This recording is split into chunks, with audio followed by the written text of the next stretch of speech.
आमच्या मालिका क्षेत्रामध्ये कशा तऱ्हेने काम चालतं याच्यावर ही एक कविता आहे. अच्छा, बर. एक लेखक म्हणतो, उद्या जेव्हा मी मरेन, एखाद्या सिरियलचा एपिसोड लिहिताना किंवा आता काय ड्रामा लिहावा म्हणून मेंदूशी लढताना, उद्या जेव्हा मी मरेन, शूटिंग जाईल थांबून, एपिसोड राहील तुंबून, सॉरी और कोई लाईन जा नहीं रही थी. प्रोडक्शन वाला म्हणेल, उठा उठा, एवढ्यात मरू नका, उठा उठा, एवढ्यात नका मरू, निदान 10-15 एपिसोडची बँक त्या आधी करू. सावध होती लेखक होत करू, म्हणतील जागा झाली रिकामी, आता आपली तुंबडी भरू.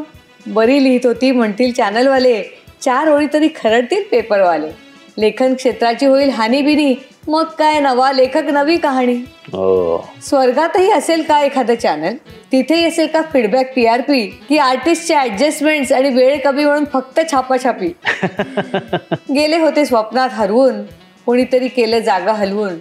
ओ मॅडम उठा, चालणार नाही वाटेल तेव्हा मरून, आजींना गावाला पाठवायचंय, फार वचवच करतात. आजोबांना हार्ट अटॅक आणायचे, फार कटकट करतात. काकूंच्या फोटोला हार घालायचे, त्यांच्या डेट्स नाही.